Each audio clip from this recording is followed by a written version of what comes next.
Hello everyone, Alvasoul here, and welcome to another video. So, a brand new update coming in from Intrepid Studios, and it's a pretty decently big one. It is from, essentially, they have released a new map for the Ashes of Recreation Battle Royale. It is called Forest of Erinthia. Now, I think I'm pronouncing that right. What you're seeing in the background is the gameplay from the first and only time that I've gotten to access that map. Haven't had some time in between last night when they released it. I was able to play almost immediately, but haven't gotten any chance there. So what you're seeing in the background is the new map. It is a snow-based map. It is, you know, for the, I think it's the Pyrean elves. I forgot which elves it was, but one of the elves, it's their area, and it is gorgeous. It is beautiful. Love running around in it, and it just felt great. I've always thought that Ashes of Creation has been top-notch in terms of the graphics for their game, and they've been steadily improving it, and the map just really looks gorgeous. It's, you know, it looks great. What can I say? Anyways, so, you know, I got to play a game. I ended up winning that game, and the mechanics, the fact that, you know, things are just different now within that game. It's a lot quicker, and there were some changes actually that were made, and they're pretty big changes that change the meta and, you know, alter the battle royale in a shape or form. So I just want to call those things out real quick. So from a cosmetic standpoint, it's not a big change, but from a cosmetic standpoint, the armor of the Autumn Knight is finally available. Personally, I won't be wearing it even when I do get it, just because you stick out like a sore thumb against the white. The blue that I usually wear seems to work actually pretty decently within the map, but, you know, black would work just as well. We'll see how it actually turns out. Anyways, on the gameplay wise, the biggest change that was made is this line right here. Jump no longer consumes stamina and no longer affects the stamina regeneration cooldown. That is huge.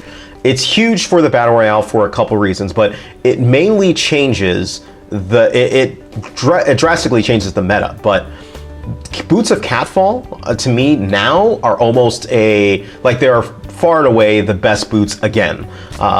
You know, now that stamina is no longer affected by the regen of your jumping. That means that you can regen your stamina while jumping. It also means you can do cool things like, if those of you are familiar with Final Fantasy, you might know what a Dragoon is. A Dragoon, think of a knight with a spear that attacks by jumping in the sky and angling himself down at you and stabbing you from the sky. So it's kind of like that, basically, right?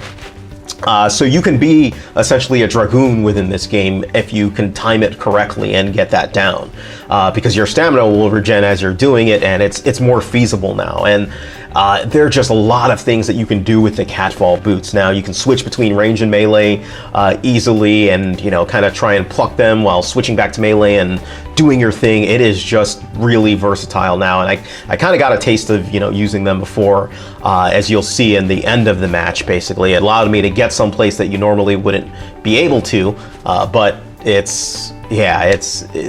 good. Anyways. So they increased the spawn items for some areas. They fixed some issues, and this was pretty crucial, where horses could still be attacked for a short time after dismounting. That was a big issue. Anytime you got on a horse, you were essentially a target. You still are a target, but what you could do with this particular bug is, once the horse was dismounted and running away, you could actually shoot the horse. I wonder if they did the same thing for the Griffin, but you could actually shoot the horse and the player would take damage, because player was still considered a part of the horse, if you will. So I'm glad they fixed that. I'm wondering if they did the same thing for Griffin, because apparently you can do the same thing for a Griffin. They made it easier to jump through windows. They fixed an issue where players would sometimes take fall damage when they shouldn't. That is a big one as well too. I have experienced that one. It might have killed me one time, but it's definitely been noticeable. It hasn't been consistent where you would take damage, basically. And yeah, there were a couple of other items, like, for example, another big one is the fact that invisibility no longer breaks when you're jumping and lunging.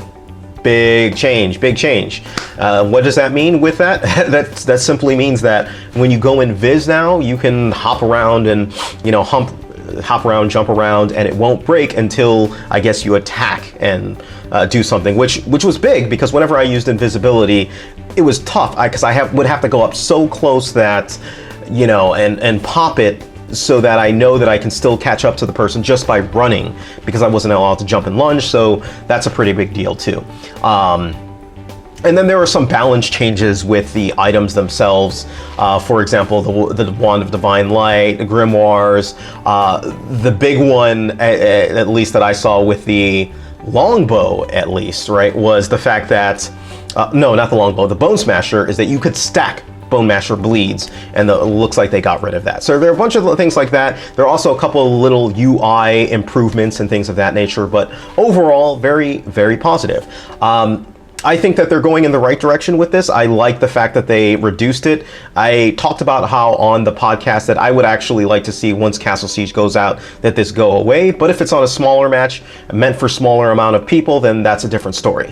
100 players was good for the old size, but not good for this size, and works a lot better. All right, let me know what your thoughts are on this. I really do like the map. I still need to take spend some more time with the map, see how I feel about it. But overall, right now, I'm pretty excited, really positive, and I'm actually going to jump into another match as soon as I'm done recording this and start playing again. All right, that's pretty much it, guys. Let me know what your thoughts are.